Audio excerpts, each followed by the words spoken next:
आपने वो कहावत सुनी होगी कि देर आए दुरुस्त आए, और ये कहावत इस समय भारत की एरोस्पेस इंडस्ट्री पर पूरी तरह से सटीक बैठती है। भारत अब सिर्फ एयरक्राफ्ट खरीदने वाला देश नहीं रहा, बल्कि ग्लोबल एरोस्पेस सप्लाई चेन का अहम हिस्सा बन रहा है। वेस्टर्न देशों में सप्लाई चेन संकट के चलते अब दुनिया की सबसे बड़ी एरोस्पेस कंपनियां भारत की ओर रुख कर रही हैं। क्या ये बदलाव भारत की अर्थव्यवस्था के लिए एक बड़ा अवसर है, और क्यों अब ये दिग्गज कंपनियां भारत में मैन्युफैक्चरिंग सेटअप बढ़ाने को मजबूर हो रही है? आइए विस्तार से समझते हैं। सबसे पहला सवाल ये कि क्यों बदल रही है दुनिया की एरोस्पेस इंडस्ट्री।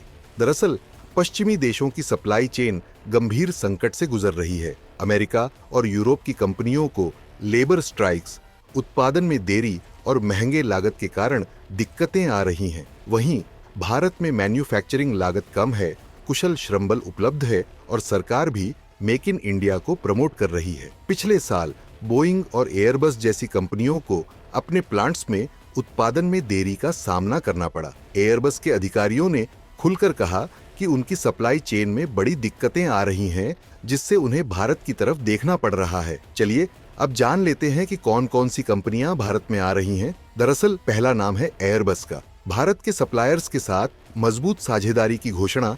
हर एयरबस एयरक्राफ्ट में मेड इन इंडिया कंपोनेंट्स होंगे। दूसरे नंबर पर है बोइंग। जी हां, बोइंग भारतीय फर्म्स के साथ पार्टनरशिप बढ़ा रहा है, कई मैन्युफैक्चरिंग यूनिट्स स्थापित कर रहा है। तीसरे नंबर पर है प्रैट एंड विटनी, जो भारतीय कंपनियों के साथ पार्टनरशिप करके इंजन कंपोनेंट्स का प्रोडक्शन बढ़ा रहा है। चौथे नंबर पर रोल्स रॉयस, जो आने वाले 5 सालों में भारत से सोर्सिंग को दोगुना करने की योजना बना रहा। यानी अब भारत सिर्फ छोटे पार्ट्स नहीं, बल्कि एयरक्राफ्ट के प्रमुख कंपोनेंट्स भी बना रहा है। अब इन कंपनियों से भारत को क्या फायदा होगा?